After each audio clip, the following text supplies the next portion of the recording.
Here we go. 1, 2, 3, 4. Well, hello. My name is Billy Diamond, and welcome to a new season of the Branding for Entertainers podcast. I'm really excited to be back with a new lineup of episodes because my goal is to help you take your branding to the next level.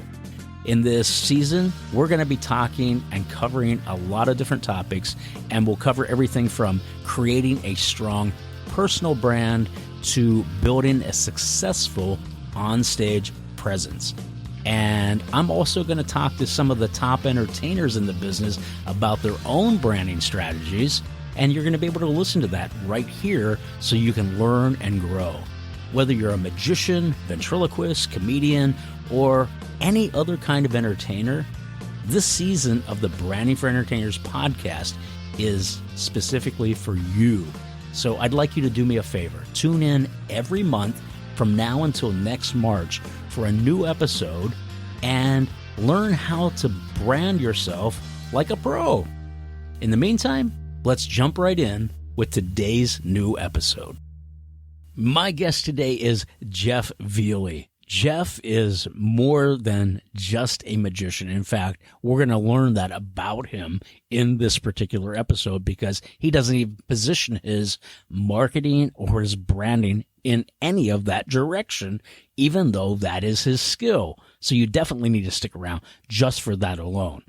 Jeff has also been very resilient in life because he's gone through some hard circumstances. And because of those circumstances, Jeff is booked all the time because he simply took a situation and made it something beautiful. We'll talk about that in this episode. What does that mean? Yeah, we're not going to get into testimonial time, but what we will do is we'll break down Jeff Veley as the brand and what he does, and also hopefully enlighten you on how you can become the best you possible with your brand and with the talents and the skills that you have. Let's do this. Let's dive into my talk with Jeff Veley. So Jeff Veley, you and I, we've worked together on a few branding projects, but for those who have not heard of you or have never heard of you, and also the fact that you actually do over 300 live events each year, which actually means you're a working pro for sure. Tell us the short story about who you are and how did you end up in the business of entertainment? Yes, that's a great question. So I grew up in it is the short answer. So my dad was a touring rock guitarist and eventually decided to settle down, have a family, try to live a normal life. He played most weekends, I think, except for like 4 or 5 weekends a year he took off. He was playing, but locally or regionally, he was sleeping in his own bed at night. But it was funny because I kind of had this dad that I was like, we always got to go backstage at all the cool concerts. And like, as your little kid, like you don't really realize that not everybody gets to do that. But he knew, all the people from touring. And so, man, I was on stage first time when I was 3 years old. It wasn't very glamorous. I was singing Frinkle Frinkle Yiddle Tar at a karaoke gig. That's cute. That's cute. Yeah. Yes, I was playing drums and on stage doing that. I started playing drums when I was 5, hand-me-down drum set from my dad's drummer in his band. And one thing led to another, theater, middle school. And then, by the time I was in high school, I actually started directing some shows with local theater stuff. And it just one thing led into another. 16 years old, I got into the haunted attraction industry. So I was doing, helping running stuff, acting, and then went into management and entertainment directing for a major haunted house in America. And then that just sort of opened the doors to touring shows and magic and other craziness. So that's the story in a nutshell. At what point did the magic hit you? Was that just kind of always there because of being in theater, or what was it for you? I think it was typical story with maybe a couple caveats. So I remember a magician coming to my elementary school. So there was that in, of course, like anytime there was a Copperfield special or anything on TV, I was glued to the television set. World's Greatest Magic. I remember walking through Toys R Us at 9 and 10 years old and finding the Magic Works series. But at age 12, I went into a local costume shop in Grand Rapids, Michigan, where I'm from, and was looking for a Halloween costume. And they said, "Do you want to see a magic trick?" And I was like, "Y'all have magic?" I was just blown away.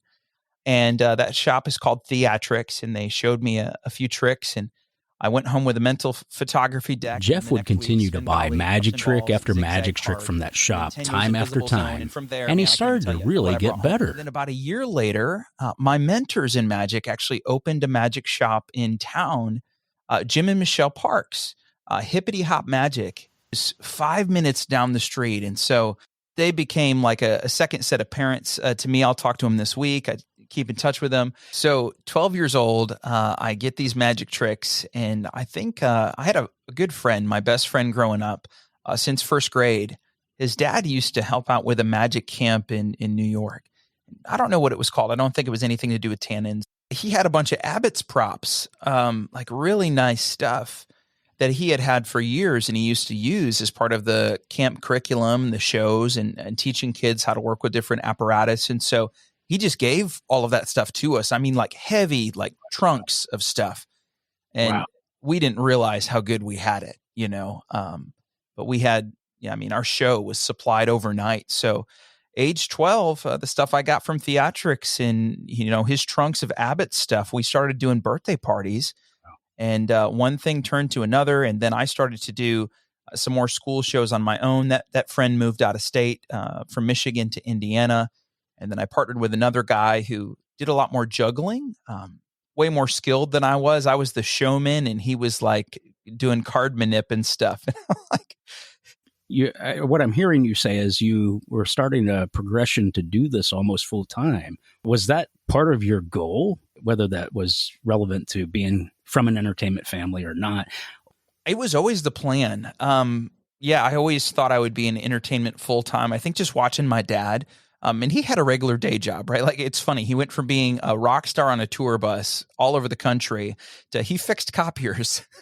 So Jeff and I had a little bit of a laugh about this, but I do want to interject and say something to my listeners. We're not laughing at the fact that his dad had a job, but just for the fact that he was out like a rock star and then he had to go back to work. I wonder how many of my listeners, if you could raise your hands, I can't see you, but I bet there are chances that somebody out there listening says, I hate my job.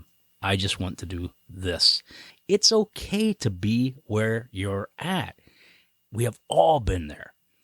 And I guess I'm saying that there's nothing wrong with having a job if that's the goal. Maybe you want that job for security. Maybe you hate the job. You can absolutely succeed in this business just by doing what you love.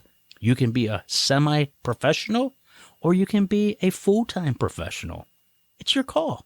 Great point. Yeah, my dad, he decided he wanted to have the family life. He had done the thing on the road. And, if you're a road warrior, it takes a toll on you and it's hard on family. And so I am so proud of him for two things. Number one, sacrificing, some of the fanfare and the things that he was used to have more of what we would call a normal life. But two, not giving up on it, not saying no to his passion or his dream. It became a weekend thing. And he was happy with that. And so he was able to, really fulfill both goals. And I think that's where a lot of us are at. We're trying to figure out how do we be present for our family, but also chase the dream. Yeah. And by the way, there's a dance to be had there, right? Because it's like, you have to be out, if you're doing it full time, there's that part of your brain that says, hey, or, if you have a family, I got to support that family. Mm-hmm. So I got to be out there doing it. But then you're also fighting your own demons because you say, well, wait a second, I want to be home with my family. And boy, that's a complicated place to be. And I've been there, and boy, it's tough. And you kind of have to, as you said, your dad made those sacrifices. And I know for me, I had to do the same. It was the right thing for me to do to get off the road. But this isn't about me. I'm just making a point that mental health wise, that can be a real challenge as an entertainer, whether musician, magician, whatever, right? I mean, yeah. So if you're out there doing it, it can be a battle of the wits for sure as to how to balance that life. And of course, nobody can tell you how to do it. You have to kind of figure it out, right? But I think part of that process is also just being very aware of it mentally, right? Yeah, if you're aware of it mentally, you can really work on keeping that balance. You definitely have to have a self-awareness and be looking ahead on your schedule to be intentional. Here's how I know you, and I'm just going to throw this out there because I know you. You approached me about working together. You had some projects that you wanted to get done with branding, and I looked at it from a whole different perspective. And here's how I know you. I know you as a speaker. Mm-hmm. Yeah. And so at some point, you transitioned from magician to what you do now. Tell my audience about that and how it looks for you today. Do you consider yourself a magician? Are you an entertainer? Are you a speaker? Are you all the above? It's a really great question. And it's one that I had a conversation with Jeff McBride. We were doing some coaching. I told him, I said, I need you to understand as we work together, you can't coach me as a magician. He's like, what? I was like, no. I need you to understand the brand because if you don't, it probably won't work. And I said, I'm not an entertainer that happens to speak. I'm a speaker and mental health professional that happens to be insanely entertaining. And he goes, is that one of your sound bites? And I go, what do you mean? He goes, a mental health professional that's insanely entertaining. And I was like, no. He's like, well, it is now. Write it down. That's great. Say that one more time. How's it go? So I'm a mental health professional that's insanely entertaining. I like that. That's really the brand. So What's interesting, Billy, is I always felt like I was supposed to follow this entertainer path and do kind of what my dad did. Go on tour, do the whole thing. And I guess I figured, you're talking teenage years here, right? So you're not planning, you don't have a 10-year plan. But I figured, I guess, at some point I was going to settle down, have a family, just, same course that my dad did. But I also had a hard time growing up at home. And my mom and I had a really rough relationship. Have a great relationship now, but just different struggles we were going through. And so I was sort of this at-risk kid. I didn't fit in at school. I was always picked on. I tried to use magic as a way to make friends and then talk to girls and realized that didn't work. So then just make friends. And I went to this inner city high school, which was really rough and gang violence and all this. And I told myself, if I can do magic here for these people that think I'm a nerd, I can perform anywhere. And so I saw it as a challenge. And I would literally try to do a Charlie cut or something and, or riffle different cards and do different coin moves. And my hands would be shaking so bad out of the nerves of what people would say or think about me. But I thought, man, if I push through, I can get through something. So I'm sort of this at-risk kid who's quirky, doesn't fit in. I want to do this entertainment thing. But as I get older, I realize I'm 17. I go through this youth leadership training program. My dad passed away in a tragic accident when I was 16. It's a whole nother story. So lost my dad, lost my mentor, my coach in entertainment overnight. Wow. You were only 16 when that happened. 16. Yeah. He fell off the back of a stage, shattered his ankle, and had a massive blood clot, led to his death. Oh, my goodness.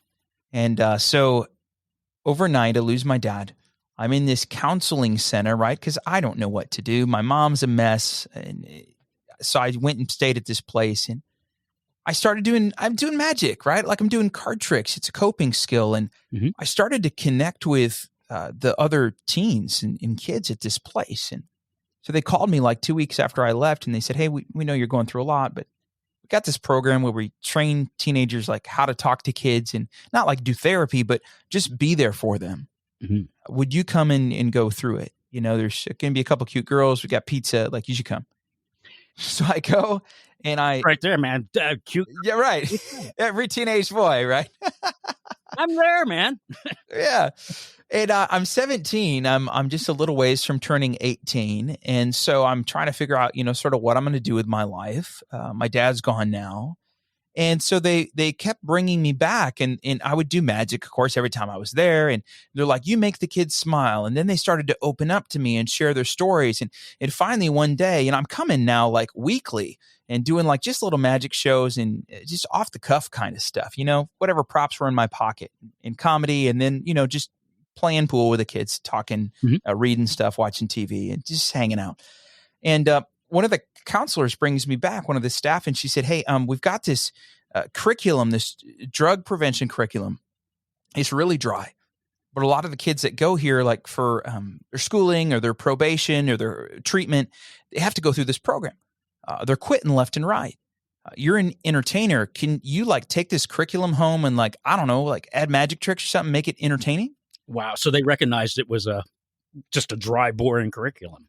Yeah. So they give me this like thick binder. I come home, my mom's like, what the heck is that? And I was like, well, they want me to teach the drug class or something. I don't know. And she's like, what? Is this like child labor? They're making you work. So anyways, I go back and remember the TV show Fear Factor, Billy? I sure do. You bet. It was like huge. Some of you listening, you might remember that show. You had to eat gross stuff and jump out of planes, all sorts of crazy stunts. So I go back and I do a Fear Factor presentation teaching about the dangerous elements that are in drugs. And it was a hit. Attendance was like 100% for week after week after week. None of these kids wanted to leave. They all completed the program. And so they said, hey, can you lead this? And then finally, after a few weeks of that, counselor calls me in the back and she says, you can keep doing this entertainment thing, or you can answer your true calling. I was like, what? She goes, you know what I mean, social worker. I was like, social worker? Like, no, I'm a magician. Like, what are you talking about? She's like, okay, we'll find out. Well, she hired me to speak at her school last year, where she now works as a counselor. So wow. What happened is I went from magic to using magic as a vehicle to connect with people, share my story, hear their story, and then eventually just kept getting asked to speak and share my story. So the magic started to fade into the background. It was always a part of who I was and what I did. But the reason people brought me was because of my story. And now why they bring me is I have an international award-winning approach to stopping bullying and resolving conflicts while building resilience in kids. That's a lot of words, but those are very impactful words that you just said. Can you say that again? Yeah. So I help kids. I don't like the word bullying a whole lot, but I help them stop social aggression. So my mission is really to help raise resilience and reduce aggression on school campuses. And it all comes through empowering the kids who are the targets of aggression. Wow. That's fantastic. Is that pretty much all you do these days? So that's the bulk of it. So that's about 80% of my work is touring to schools and education conferences across the country, sharing the peace sign approach, 2 simple steps to stop mean behavior. It's been crazy. It's taken me. I've had a chance to speak to over 1 million people. Over 3,000 schools use the Squabbles program, which is part of what I teach. So it's been wild. Magic is still a part of it. I still sing live in the show. If there's a drum set in the auditorium where I'm speaking, I'm known to hop on it, just impromptu during the presentation and weave it in some way. The other 20% is my wife and I also own a event management company. So we produce live events and really specialize in virtual live events that are really engaging and interactive. And so we do that from a small studio in East Texas. Gotcha. Magicians, when they talk to me about my brand or they get chatting with me at a magic convention, think I'm crazy. You have a very unique USP. And for those that don't know, a USP is this. It's a unique selling positioning or even a unique selling proposition. Same thing, but what it does is it separates you from your competition.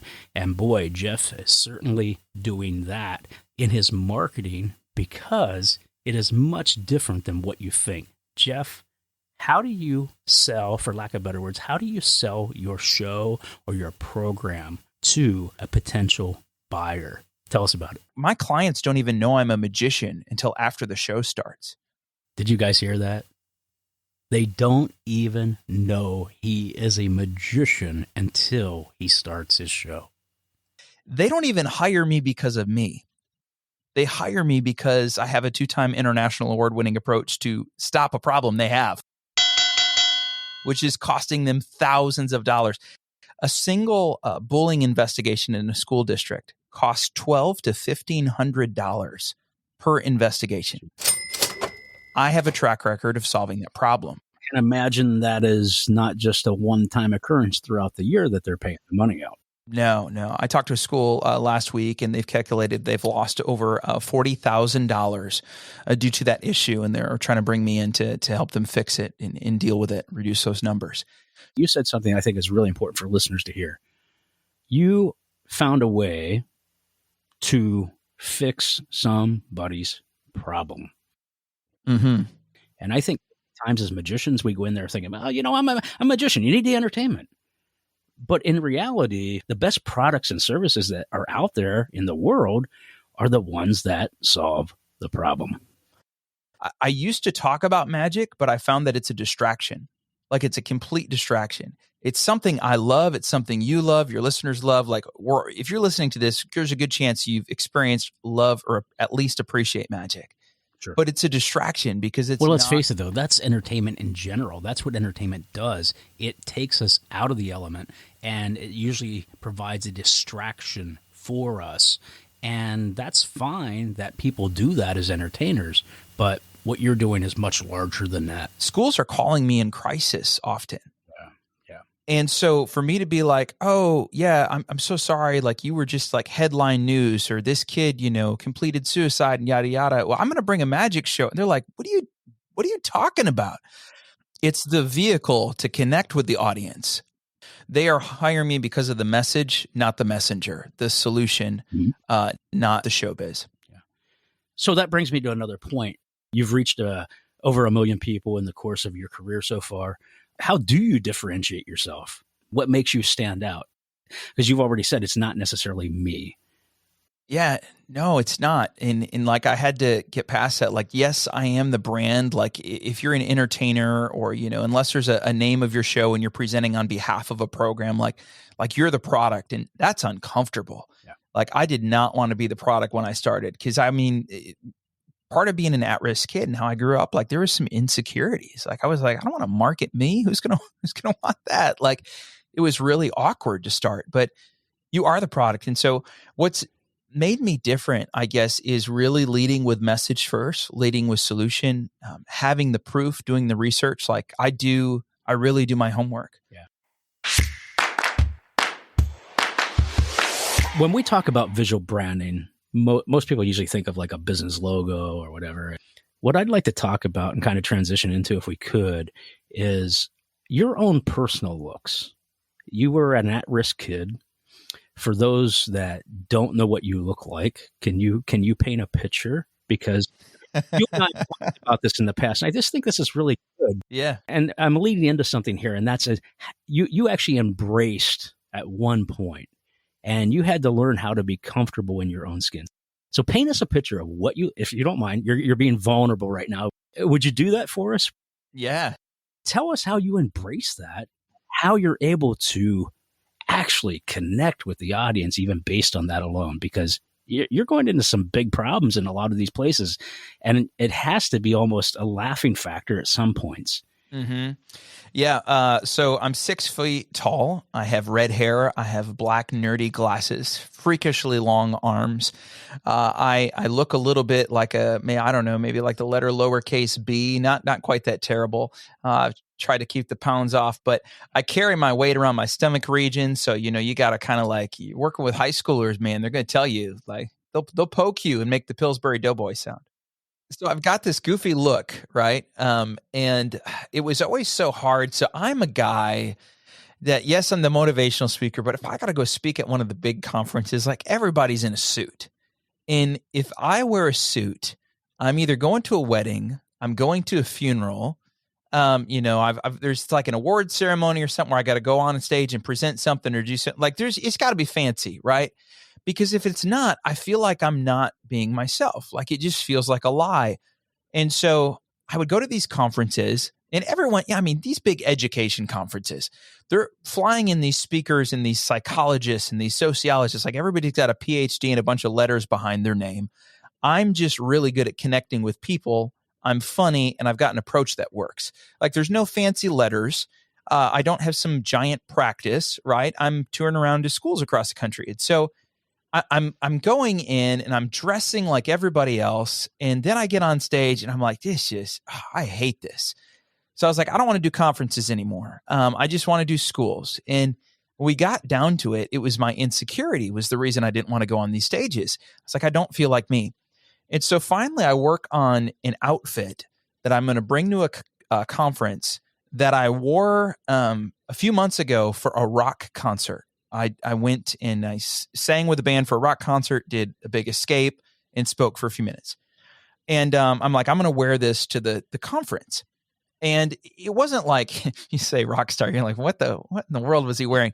So it's like the Converse you can get at Men's Warehouse that are shiny and have like bright red laces, right? So Gotcha. dressy, but also a little clown shoe, right? So you're teetering that line. And then I've got these like sort of like skinny jeans. I don't wear skinny jeans, but for some reason, this particular pair of pants is flattering and fits. So we decided to roll with them. They're a little dressier. They're not jeans. They're like a gray. And then I've got the button down, vest. I've got a vest, but under it, like a short sleeve kind of shirt. And it's got some like embellishments on it and stuff. So it felt a little illusionist-esque. So I like that. And then bright red tie to match the red laces, red wristband on my watch, and then a silicone bracelet that says "Love Changes It All" with a peace sign, my logo. And I remember I was walking the first day at the conference, and I'm high energy. I'm just being me. I'm like, I'm not trying to pretend to blend in with PhD Joe Schmo down the hall that's very, serious or, whatever. I'm going to be me. I'm a goofball. And a lady comes up to my booth and she goes, I've walked past you 3 times. She goes, when do you speak? And I go, well, tomorrow I'm doing the session for the I had the closing session and she goes, oh, okay. She goes, I have to hear you speak. I said, why do you say that? She goes, just something about your look. She goes, I got to see if this is how you look, I got to hear what you're going to say. It just looks like a lot of fun. Wow. And Billy, my jaw hit the floor and it was like a light bulb. I was like, that was my brand. She wants to engage with me. She feels connected to me and she already knows it's going to be a lot of fun. I'm wearing this to every conference. You embraced the weirdness. Yeah. I leaned into the nerd a little bit. It worked. You didn't run away from it. No. You ran into it. Yep. And the reviews I got back, because I always pass out cards, feedback cards, that feedback on everything changed. The message was exactly the same. The message I gave was exactly the same, the keynote, like verbatim. But what I leaned into was the brand, the look, and how I engage with people in the lobby. I was myself, and everything changed. That's amazing. So those are adults. And you're pretty effective in helping thousands of students a year. Does that image and that look change, or is it pretty much parallel, or it's still the same? It's pretty consistent. Yeah. I've actually worn the same thing. For a while, I was just like, this is my outfit. Like, this is who I am. Like, it was like the cartoons, where they always wear the same outfit, like Doug back in the day. Or like, no matter what episode you watch, SpongeBob looks the same. Like, I was like, this is me. And then I was like, okay, this is like a little bit too much like a book character. Like, I am a human. I should change it up. But no, I would say anything I wear is sort of along those lines. It's maybe not as dressy with the vest, but I'm trying to communicate the same thing. The watch is always a little big and a little loud, some sort of bright colors. I want to capture attention when I walk in the room. It doesn't have to be just around like my logo or whatever, which I wear on a bracelet pretty much every day, but it's just, I want to walk in the room and I want to have a little bit of a presence and I want it to be fun and positive and upbeat before I ever utter a word. What I'm hearing you say also is that it's not a character, it's not a persona. No, it's me. It's amplified a little bit. I mean, I'm a little more high energy than if I'm kicking back on my couch, of course. But yeah, it's 100% me. And there's nothing wrong with a persona or an alter ego or a character or whoever, right? But not at all. You got to find you. And it sounds like you weren't seeking it to go after that necessarily. It kind of found you, is what I'm hearing. It really did. It was that, that affirmation. And after that one lady came up at the conference, I heard several other folks say something similar. Now, what do? You seem like an interesting guy. What do you do?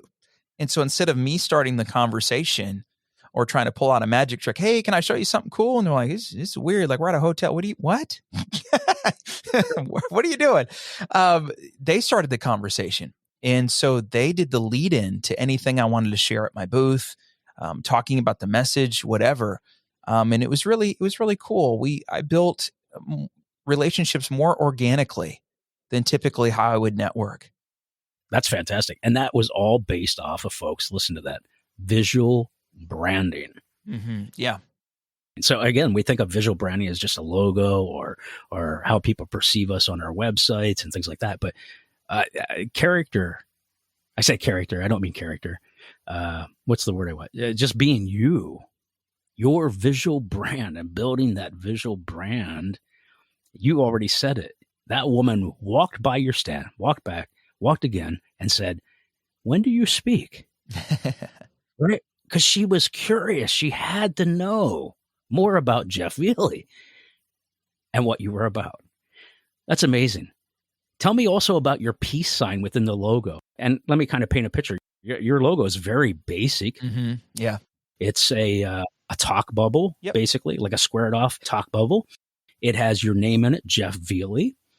And you also have a peace sign, like a finger peace sign, right? Like the 60s, right? Yeah, the two fingers. The two fingers, yeah.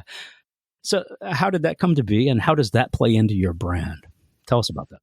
Yeah, so one day I'm on stage, and as I finish teaching the 2 points, I've got my hand in the air, like a number 2, and I was like, oh, and what does that equal? And all the kids together go, peace. And I didn't plan it. It just happened. And I was like, that's really interesting. I'm talking about conflict. I'm talking about aggression. I'm talking about finding peace within yourself, finding peace with others. I was like, oh, this is perfect. So it's the peace sign approach. And then Dr. Brooks Gibbs, he wrote a lot of stuff about the peace sign approach, and we give the same message. He's blessed me and encouraged me to give, what he's come up with and done for over 20 years. And so it became the peace sign. That became the logo. And then later I would do like the peace sign logo, but then it looked like every other peace sign. And so again, how do you differentiate yourself? I was like, well, I'm a speaker, trying to teach people how to communicate better. I guess maybe like a chat bubble or something.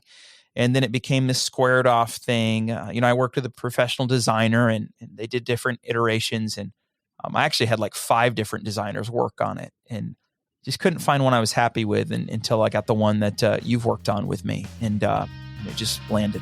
That's fantastic.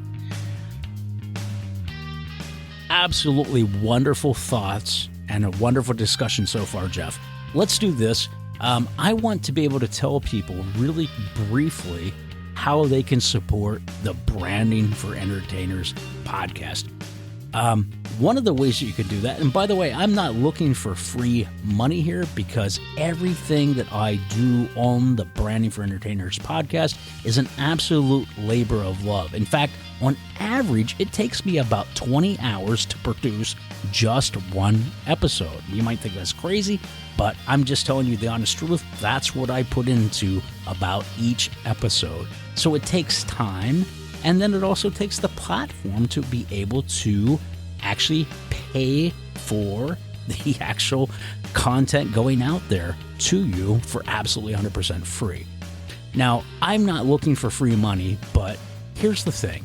Maybe you're in a position where you want to be able to grow your business just a little bit more. You want to be able to grow your brand as an entertainer just a little bit more. I have put together a lecture as well as a video, and with that video content, you also get 37 pages of bonus download materials, and it's basically my lecture on steroids. Yeah, steroids, whatever. But you can get that for $14.95, which is about equivalent to about 2 cups of coffee. That's a great way that you can support this podcast, but also at the same time grow your business for a really little bit of money. And I promise you, you're going to see a return on your investment. What does that mean? Well, let's just cut it down. You're going to get a money back guarantee. If you get nothing out of my lecture or any of those downloads, I'm going to give you your $14.95 back. Now, you might also be in a position where you say, Billy, I can't even afford that. I can't even do that. I want you to do me a favor. I want you to go over to my website, brandingentertainers.com. Go to my Contact Us page, and I want you to drop me an email and just explain to me your situation, because I will absolutely 100% gift you my actual lecture. Yep, you heard that right. And because of the fact that I love doing what I'm doing and helping entertainers learn and grow, I'm happy to do that. And you know what? I'm probably going to get some people that kind of pull the wool over my eyes. I'm a magician. I can smell bullshit a mile away. But I promise you this, if you just say, I can't do it, can't afford it, drop me an email, let me know, and I'm happy to get that over to you. So let's do this. In the meantime, let's get back to this episode with Jeff. How does Jeff Veley stay relevant? You don't have all these letters behind your name like a lot of these people, but you also have to stay relevant or you will die in your market. Mm-hmm. How do you do that? How do you stay up to date? Because, yeah, you're a magician. Sure, you're using your tricks as a means to an end, but really, educationally, that's the key factor for you. How do you personally stay ahead of the game? Because if you're doing 300 shows a year, I can't imagine there's a whole lot of extra time to develop and things like that. Right? Well, and I should say, yeah, I'm sort of a road warrior, but I mean, not to that degree. So 20% of those shows are ones we produce for other clients by our company. So our company does 300 live events a year. Now I'll do, 4 shows a day and usually 2 to 3 days in a city. So I'm doing back to back, getting the reps in that way with school shows. I know folks that do theme parks are like 4 a day. Like I'd love to do that.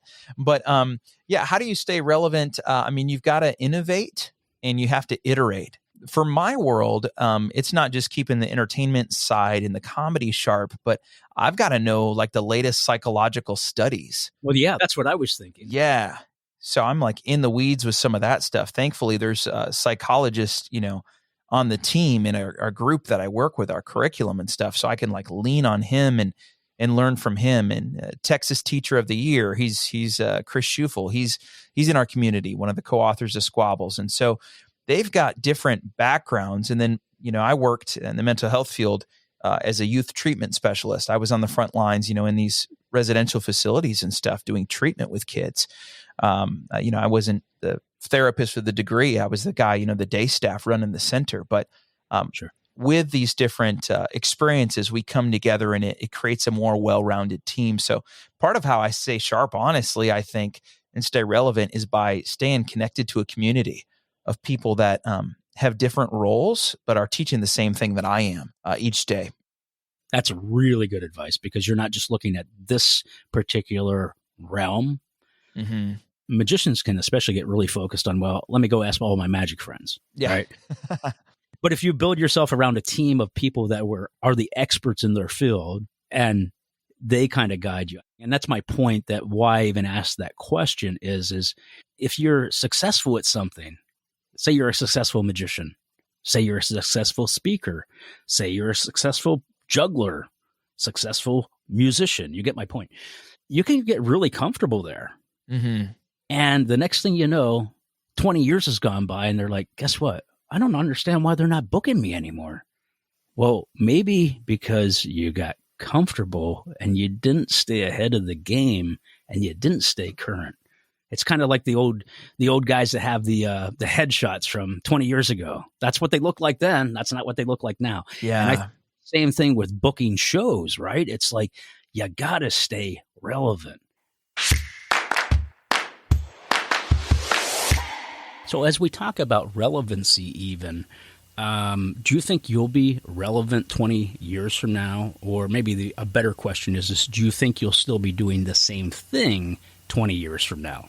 I think I will be performing, presenting, speaking to some degree.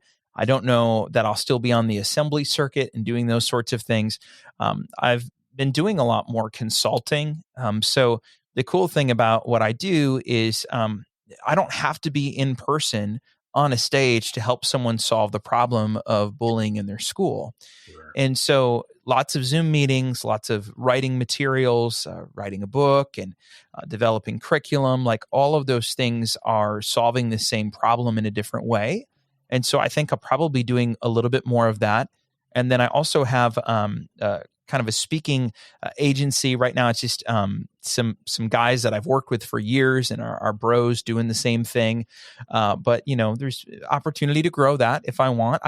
One thing that's unique about me, and maybe you're listening right now and you're like, oh, me too. I'm one of those weird ones too. But I love the stage in the office just the same.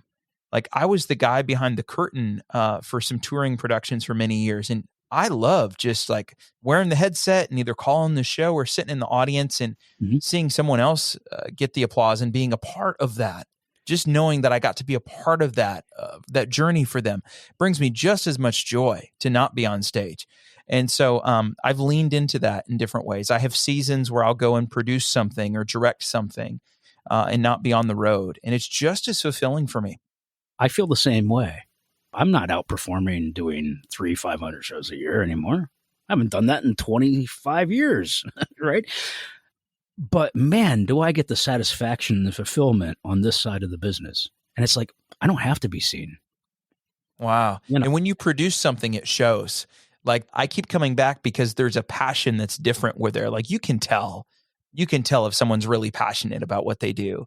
And it's been great. Listen, man, we're all in this together, and it's really nice to hear encouragement. And I think it's really important that we encourage each other as well. And, back to the whole thing, it's really important that we are just passionate about anything that we do and that we put our hand to. Mm-hmm. Yeah. It's especially that guys that are listening to this podcast. Maybe you just tuned in. You're at a point where you are passionate about it, but man, there's so many people. There are so many naysayers over the years that just tell you, man, you can't do this. You can't.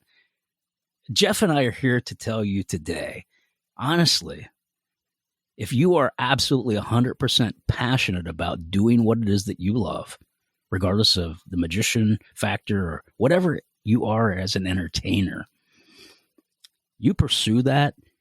I heard entrepreneurs say this, and that's that the money should always be secondary. Mm-hmm. Yeah. But your passion, if you follow it, the money will also follow. And that's just follow your passion. The money follows. And by the way, if you're doing it just to gain a new market or to gain more money, step back and evaluate yourself. Am I really doing this for the right reasons? You heard Jeff's story about how he organically came into this as a troubled youth. He could have leaned back and said, man, my dad died. My life's miserable. It sucks. And I'm sure it did at that time, right, Jeff? Where 16 years old, you lose your dad. That's everything. That has to be devastating when you need him the most and he's not there anymore. And you don't know how to cope. You don't know what to do. You could have played the victim card. And then you had somebody that also believed in you and said, well, hey, wait a second, it's a social worker. And you're like, what? Social worker? Yes, you are. And today, that is what you do. I think this is a great way to wrap up this segment, Jeff. Give us some great parting words as I say all that and I ramble on about that, because I think there are guys out there that just really do need that encouragement to know that, you know what, if somebody like myself or you can do this, a guy like Jeff Veley that most magicians probably have never heard of, but they're going to go look now on YouTube. They're going to go check you out. They should know that if they choose to do this full time, they can. Or on the other side of that, if you're just the weekend guy, but you just want to get a little bit better in business and better in branding, you can do that too. You can certainly do it. Some of the greatest advice I've ever gotten was from my speaking coach, Josh Shipp, when I started. And one of the biggest things he said, no matter what you do on stage, remember, you can be really funny. You can be really serious. You can have the best, note-taking point that you deliver. No matter what, authenticity trumps everything. Authenticity trumps everything. If you can connect with people at a heart level and share your heart and be vulnerable, they will open up and be vulnerable to you. Now, it doesn't mean they're going to come up and spill their guts after the show. That's not the point. They're willing to open themselves up and hear what you have to say if you first open up to them. So powerful. And we're all pressing for goals. And so the more we can do that and just be authentic and honest and helpful and kind to each other, then you're not going at it alone. Ladies and gentlemen, Mr. Jeff Veley. Jeff, thank you so much for being on the podcast. I really appreciate it. Thank you for supporting my brand, all that you do, and thank you for giving back with this show. So I listen to this podcast all the time when I'm on a lot of airplanes. And so you're one of the few that I download and save the device so I can listen on airplane mode. You're one of my 3 listeners. Thank you so much, Jeff. You're welcome. If you'd like to learn more about Jeff Veley, you can do so by going to connectwithjeff.online. Once again, that's connectwithjeff.online. Or if you'd like to see Jeff's goofy look, and by the way, those are his words, not mine, you'll be able to see some photos as well as other information in the episode show notes. Once again, I'm Billy Diamond, and I'd really love to help you with your branding efforts. I can assist you with the business side or even create custom props and backdrops for your show. And you can find me at brandingentertainers.com. Until our next podcast episode together, stay well and keep building your entertainment brand.